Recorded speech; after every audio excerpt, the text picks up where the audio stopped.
একটু ঠান্ডা মাথায় খেয়াল করবো ভাইয়া, কেমন? আমি আগের পড়াগুলো একটু রিপিট করব, কিছুটা রিপিট করব। ওকে, তো আমরা শুরু করলাম আজকের লেকচার।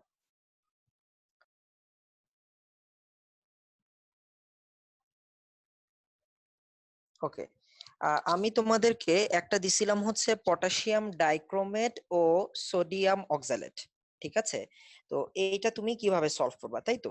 দেখো, আমরা যদি এটা সলভ করতে হয়, সেটা আমরা যেটা প্রথমে দেখব, যে আমি বলছিলাম যে তোমাদের পছন্দ মতো সালফিউরিক অ্যাসিড কিংবা হাইড্রোক্লোরিক অ্যাসিড তোমরা চয়েস করে সমতা করো। আমাদের এইচএসসির সিলেবাসের প্রশ্নগুলোতে হাজারি স্যার, গুহ স্যার, ওনারা শুধু অ্যাসিড, সালফিউরিক অ্যাসিড দিয়ে সবকিছু সলভ করছে, এবং এই ট্রেন্ডটা আমাদের ফলো হতে হতে সবসময় শুধু সালফিউরিক অ্যাসিড দিয়েই প্রশ্ন আসে। মাঝে মাঝে ভর্তি পরীক্ষায় হাইড্রোক্লোরিক অ্যাসিড দিতে দেওয়া দেখা যায়। তো আমরা কথা না বাড়িয়ে আমরা সামনের দিকে আগাই। আমাদেরকে প্রথমে দেখলাম যে এটা হচ্ছে পটাশিয়াম ডাইক্রোমেট আর সোডিয়াম অক্সালেটের জারণ বিজারণ Na2C2O4। অনেকের দর্শক আয়ন ব্যাপারটা চিনতে একটু সমস্যা হচ্ছে। তো দর্শক আয়নের যে ব্যাপারটা, সেটা হচ্ছে যে যার অন্য কোনো জারণ অবস্থা নাই, ঠিক আছে, কিংবা যে কিনা একটা প্রপার যৌগমূলক, অর্থাৎ যার একটাই স্টেট আছে, সেই দর্শক আয়ন। কেমন? যেমন পটাশিয়াম প্লাস, ঠিক আছে, এই পটাশিয়াম ডাইক্রোমেট, এটা তো একটা তোমার ডি ব্লক বা অবস্থান্তর ধাতুর দ্বারা তৈরি একটা সন্নিবেশ বন্ধনের যৌগ, তাই না? যেখানে পটাশিয়াম আর ক্রোমিয়াম দুজনই আছে, এখানে ডমিনেট কে করতেছে? এখানে ডমিনেটিং অ্যাটমটা হচ্ছে ক্রোমিয়াম। কারণ ক্রোমিয়ামের লাস্ট শেল অর্থাৎ ডি শেল অনেক এক্সপ্যান্ড করতে পারবে।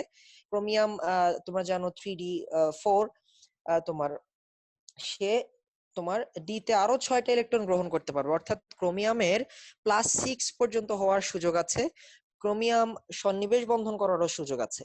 এ সকল ক্ষেত্রে তাহলে ডমিনেশনটা কার? ক্রোমিয়ামের, অর্থাৎ এখানে পটাশিয়ামের কোনো ভূমিকাই নাই। ঠিক আছে, বিক্রিয়াতে সে দর্শকের মতো ঘুরে বেড়াবে। ঠিক আছে, similar sodium oxalate, sodium Na+, আর অক্সালেট হচ্ছে একটা প্রপার, তোমার একটা প্রপার জৈব তোমার অ্যানায়ন, একটা জৈব যৌগের অ্যানায়ন, অক্সালিক অ্যাসিডের আয়ন, অক্সালেট আয়ন। এবং অক্সালেট যেটা জৈব যৌগ যখনই জারিত হয়, এ ধরনের জৈব যৌগ, কার্বন অক্সিজেন সম্পর্কিত জৈব যৌগ, কোনোভাবে যদি সে ইলেকট্রনটা ছেড়ে দিতে পারে, ছেড়ে দিলে হাফ ছেড়ে বাঁচে, অর্থাৎ সে কার্বন ডাই অক্সাইড হয়ে যেতে পারে।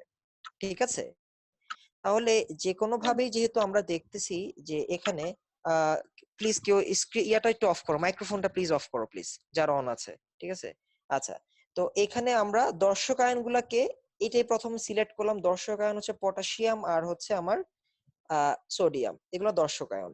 আচ্ছা, এখন জারক আর বিজারক চিহ্নিত করব। গত ক্লাসেও বলছি, আবারও বলতেছি, জারক বিজারক চিহ্নিত করার জন্য ধনাত্মক জারণ সংখ্যা দেখতে হবে। কেন্দ্রীয় পরমাণুর ধনাত্মক জারণ সংখ্যা যার বেশি, সেই জারক। ক্রোমিয়ামের ধনাত্মক জারণ সংখ্যা এখানে +6, কার্বনেরটা প্রবাবলি +3 আসবে। সো এখানে আমার পটাশিয়াম ডাইক্রোমেটই জারক। আমি দর্শক আয়ন বাদ দিয়ে শুধুমাত্র মূল অ্যানায়নটাকে নিলাম সমতা করার জন্য। দর্শক আয়নটা আমি একদম শেষের ধাপে ফিরিয়ে নিয়ে আসব। ঠিক আছে, ওকে। এখন তোমাদের কি বলছিলাম, যে Cr2O7 2- ডাইক্রোমেট আয়ন বিক্রিয়া করে তৈরি করে হচ্ছে ক্রোমিয়াম 3+। এই প্রথম লাইনটা তোমার মেমোরাইজেশনে রাখতে হবে। আর এটা অন্যভাবে মেমোরিতে রাখতে পারো, ক্রোমিয়ামের দুইটাই স্টেবল স্টেট আছে।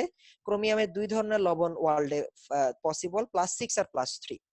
সো ক্রোমিয়াম যদি রিয়াকশন করে +3 তে কনভার্ট হবে। আচ্ছা, ফার্স্ট কাজ হচ্ছে সেন্ট্রাল অ্যাটম, কেন্দ্রীয় পরমাণুকে ব্যালেন্স করা। এখানে ক্রোমিয়াম 2টা, এখানে ক্রোমিয়াম 1টা, সো 2 দাও। এরপরে অক্সিজেন ব্যালেন্স, এখানে অক্সিজেন 7টা, এখানে 7টা দাও। 7টা কি দিবা? পানি দিবা। অক্সিজেন ব্যালেন্স করতে হয় ওয়াটার দিয়ে। ওয়াটার দেওয়ার পরে আবার রিভার্স সাইডে চলে আসো, অর্থাৎ রিভার্স সাইডে যখন আসতেছি 14টা প্রোটন, তুমি এখানে 14টা প্রোটন মিলাও, দিয়ে দিলা 14টা প্রোটন। লাস্ট কাজ হচ্ছে ইলেকট্রন ব্যালেন্স করা। কি ব্যালেন্স করা? ইলেকট্রন। আচ্ছা, এখানে ক্রোমিয়াম +6 থেকে +3 প্রতি 1 মোলের জন্য, অর্থাৎ এখানে দুইটা ক্রোমিয়াম 3+ মানে কি, ক্রোমিয়াম 3+ যোগ ক্রোমিয়াম 3+। তাহলে প্রতিটি ক্রোমিয়াম অ্যাটম +3 তে হতে 3টা ইলেকট্রন গ্রহণ করে, দুইটি ক্রোমিয়াম অ্যাটম +3 তে যেতে 6টা ইলেকট্রন গ্রহণ করে। এই হচ্ছে আমার ফার্স্ট সমীকরণটা। আমি যেটা লিখলাম এটাই হচ্ছে আমার ফার্স্ট সমীকরণটা। সেকেন্ড সমীকরণ, সেকেন্ড সমীকরণ হচ্ছে, প্লিজ কেউ দাগাদাগি করিস না, ঠিক আছে? সেকেন্ড সমীকরণ এটা হচ্ছে আমার অক্সালেট আয়ন। কি বললাম যে অক্সালেট আয়ন জৈব যৌগ, তো জৈব যৌগের অ্যানায়ন গুলো যখন এ ধরনের কার্বন অক্সিজেন এই টাইপের যখন তোমার জৈব যৌগের অ্যানায়ন থাকে, তারা একটা স্টেবল স্টেট আছে, এটা হচ্ছে তাদের কার্বন ডাই অক্সাইড, এটা সবসময়। ঠিক আছে, বা যে কোনো জৈব যৌগ তুমি যদি পোড়াও, অক্সিজেনে পোড়াও, তৈরি করবে অলওয়েজ কার্বন ডাই অক্সাইড আর পানি। বুঝতে পারছো? তো এখানে প্রথমে তুমি ব্যালেন্স করবে হচ্ছে সেন্ট্রাল অ্যাটম, এটা হচ্ছে সেন্ট্রাল অ্যাটম। সো এখানে দুইটা, এখানে দুই দিয়ে ব্যালেন্স করে ফেলো। এখন ইলেকট্রন ব্যালেন্স, ইলেকট্রন ব্যালেন্সটা কোয়াইট ইজি। এটা একটা ডিরেক্টলি হচ্ছে একটা যৌগমূলক 2 মাইনাস, আর এটা একটা যৌগ যেটা চার্জ 0, তাহলে এখানে দুইটা ইলেকট্রন দিলেই তো 2 মাইনাসটা এখানে আসতো, তাই না? তাহলে এটাও তোমার ব্যালেন্স হয়ে গেল। এটা কারো প্রবলেম হওয়ার হয় নাই। আচ্ছা, এরপরে তুমি 1 নং সমীকরণকে অ্যাজ ইট ইজ রেখে 2 নং সমীকরণকে 3 দ্বারা গুণ করছো। কত দ্বারা? 3 দ্বারা। 3 দ্বারা গুণ করে তুমি জাস্ট বসায় দিছো, তোমার কাঙ্ক্ষিত সমতাটা হয়ে গেছে। আচ্ছা, এরপরে আমি এখানে আর দর্শকায়নটা ব্যাক করাইলাম না, এটা তোমরা অনেকে পারছো, মোস্ট প্রবাবলি সবাই পারছো যারা আমাকে জমা দিছো। সোডিয়াম অক্সালেট সবার হয়েছে। আচ্ছা, আয়রন অক্সালেটে এসে একটা প্রবলেম হয়ে গেছে। এখন তোমার জারক ফিক্সড, অর্থাৎ পটাশিয়াম ডাইক্রোমেট জারক।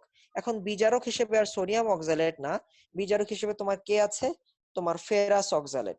কাকে নিয়ে কাজ করতেছি আমরা? ফেরাস অক্সালেট, Fe(C2O4), মানে কি? ফেরাস অক্সালেট, C2O4 2 মাইনাস আর Fe2 plus. The fact is iron নিজেই তো Fe2 প্লাস থাকলে Fe3 প্লাস হয়ে যায়। গত ক্লাসে আমরা পড়লাম না যে ফেরাস সালফেট থাকলে সে হয়ে যায় ফেরিক সালফেট, Fe2SO4 হোল 3। আর যেহেতু তার কোনো স্টেট নেই। আবার ওদিক দিয়ে অক্সালেট আমরা দেখলাম যে অক্সালেট C2O4 থেকে কার্বন ডাই অক্সাইড হয়ে যায়। তাহলে এখানে পরিবর্তন দুইজনেরই হবে, দুইজনই বিক্রিয়ায় অংশগ্রহণ করতেছে। ঠিক আছে? আচ্ছা, তো এখন আমরা একটু দেখি যে তাহলে আমরা যখন লিখবো, এখানে আর কোনো দর্শক আয়ন নাই, আমার Fe2 প্লাস আর C2O4 2 মাইনাস, নিশ্চয়ই দ্রবণে ওরা তো এভাবেই আছে, আর তো কোনো অপশন নাই। এখন Fe2 প্লাস বিক্রিয়া করে কি তৈরি করবে? Fe3 plus. আর C2O4 থেকে বিক্রিয়া করে কি তৈরি হবে? বিক্রিয়া তৈরি হবে কার্বন ডাই অক্সাইড। কয়টা কার্বন ডাই অক্সাইড? দুইটা তৈরি হবে, তাই না? আচ্ছা, এবার ঠান্ডা মাথায় ভাবো, তোমার কিন্তু অক্সিজেনও ব্যালেন্স ভাইয়া, কেন্দ্রীয় পরমাণু ব্যালেন্স, সব ব্যালেন্স। একটা জিনিস বাদ আসছে, ইলেকট্রন ব্যালেন্স করা। Fe2 প্লাস থেকে Fe3 প্লাস হয়েছে, কয়টা ইলেকট্রন খাওয়া লাগছে? একটা। 2 মাইনাস থেকে 0 হয়েছে, আরো কয়টা ইলেকট্রন খাওয়া লাগছে? দুইটা। টোটাল ইলেকট্রন কয়টা? তিনটা। That's it. এই তিনটা ইলেকট্রন তুমি কোথায় অ্যাড করবা? যেখানে পজিটিভ চার্জ বেশি ওই পাশে ইলেকট্রন অ্যাড করতে বলা হয়েছে, তাই না? এই পাশে অ্যাড করবা। ঠিক আছে? সো দেখো তো এই সমীকরণটা মিলে কিনা, এবার আমার মনে হয় এখন বুঝে ফেলবা যাদের মিলে নেয়। এই যে Fe2 প্লাস C2O4 2 মাইনাস, এ পাশে গেলে কি হয়? Fe3 প্লাস, দুইটা কার্বন ডাই অক্সাইড আর তিনটা ইলেকট্রন। Fe2 প্লাস থেকে Fe3 প্লাসে আসার জন্য একটা ইলেকট্রন, C2O4 থেকে দুইটা কার্বন ডাই অক্সাইড আসার জন্য আরো দুইটা ইলেকট্রন। টোটাল কয়টা ইলেকট্রন? টোটাল তিনটা ইলেকট্রন। টোটাল তিনটা ইলেকট্রন। ক্লিয়ার ব্যাপারটা? এই হচ্ছে আমাদের জারণ অর্ধ সমীকরণের কাজ। ঠিক আছে? ওকে, এখন প্রয়োজনীয় আয়ন সরবরাহ করব। একটু যে ঠান্ডা মাথায় দেখতে হবে, তার আগে আচ্ছা ভালো কথা, প্রয়োজনীয় আয়ন সরবরাহ করার আগে আমরা ইলেকট্রনটা ব্যালেন্স করি। ইলেকট্রন কেমনে ব্যালেন্স করবো একটু খেয়াল রাখবে স্ক্রিনে সবাই। আমি 1 নাম্বার সমীকরণ আর এই যে 3 নাম্বার সমীকরণের মধ্যে কম্পারিজনটা করতেছি আসলে। ঠিক আছে? 1 নাম্বার সমীকরণে ইলেকট্রন আছে আমার 6টা, আর এখানে ইলেকট্রন আছে আমার 3টা। সো 1 যোগ 2, 3 গুণন 2 করে পাই। 1 যোগ 3 গুণন 2 করে পাই। সো এটা কোয়াইট সিম্পল, আমরা যা যেমন আছে সব বসিয়ে জাস্ট এমনি বসাইছি, দেখে দেখে বসাইছি। 6টা ইলেকট্রন, 6টা ইলেকট্রন আমাদের কাটা। আচ্ছা, এখন দেখো ভাইয়া, আমি একটু তোমাদের দেখাবো, খুব ঠান্ডা মাথায় খেয়াল রাখবা। দেখো, এই ডাইক্রোমেট আয়ন, ডাইক্রোমেট আয়নের অরিজিনাল স্টেটটা কি? Potassium dichromate. তাহলে তাকে তার পটাশিয়ামকে ফিরিয়ে দাও, সে তার পটাশিয়ামকে ফিরে পাইলো আবার দর্শক আয়নকে। আচ্ছা, আমরা একটা সালফিউরিক অ্যাসিড মাধ্যম হিসাবে ইউজ করতেছি। আমরা অম্লীয় মাধ্যমটা কি চয়েস করছি? সালফিউরিক অ্যাসিড, যেহেতু সালফিউরিক অ্যাসিড একটু কঠিন, আমি ওইটাই নিছি।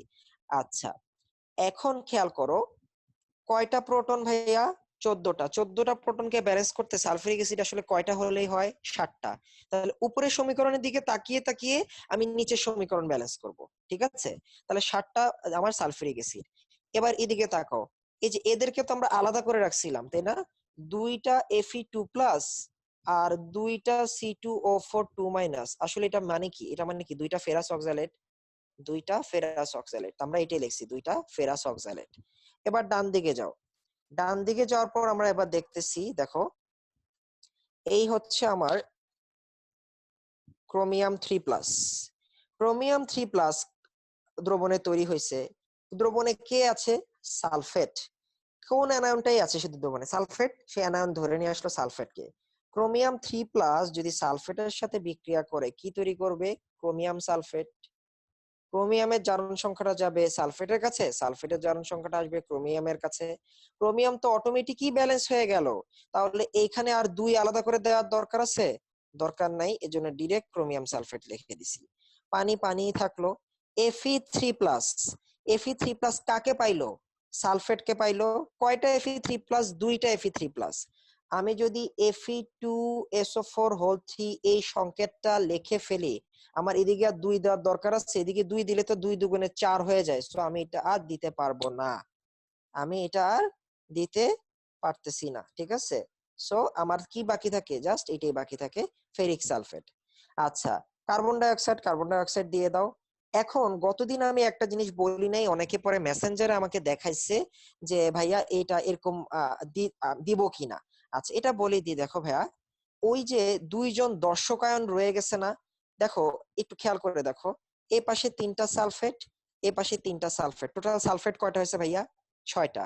এ পাশে কয়টা সালফেট? 7টা সালফেট। একটা সালফেট কি মিলাইতে পারছো তুমি? পারো নাই। আর এ পাশে যে পটাশিয়াম আছে দুইটা, এই দুইটা পটাশিয়াম কি মিলে? মিলে না। তার মানে এদের দুজনকে ব্যালেন্স করার জন্য সকল দর্শক আয়ন মিলে একটা যৌগ সবসময় লিখে দিতে পারো চাইলে, এটা হচ্ছে K2SO4। এইটা না লিখলে মার্ক কাটা যাবে না, কারণ রাসায়নিক বিক্রিয়ায় ওর কোনো ভূমিকা নাই, ওরা তো দর্শক। ও থাকলেও কি না থাকলেও কি, ও না ইলেকট্রন আদান প্রদান করছে, ও কিছুই করে নাই। এই রাসায়নিক বিক্রিয়ায় K2SO4 এর ভূমিকা নাই। বাট যেহেতু টপিকটা সমতা, তাহলে দেওয়া উচিত, এথিক্যালি দেওয়া উচিত আমি মনে করি।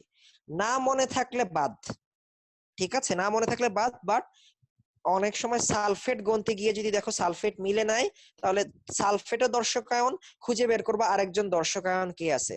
যদি এমন হয় দর্শকায়নটা সোডিয়াম, তাহলে মিলায় দাও সোডিয়াম সালফেট।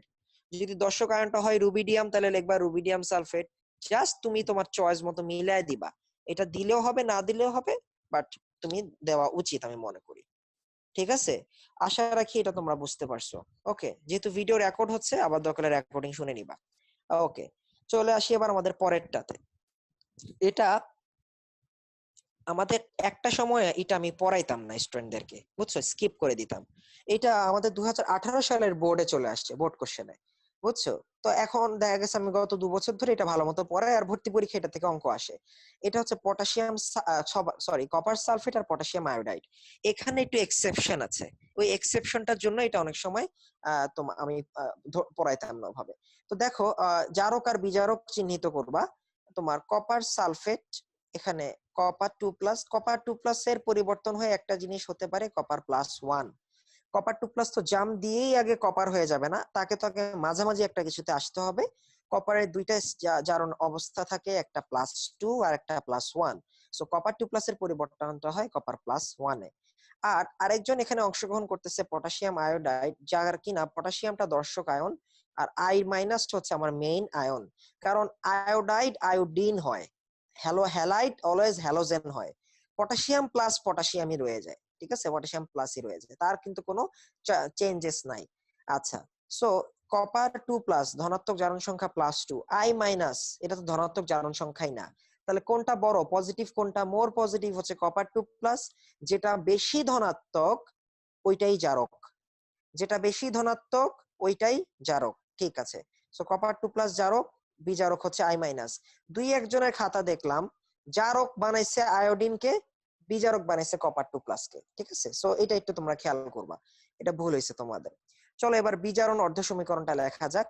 কপার 2+ থেকে কপার+1 হয়।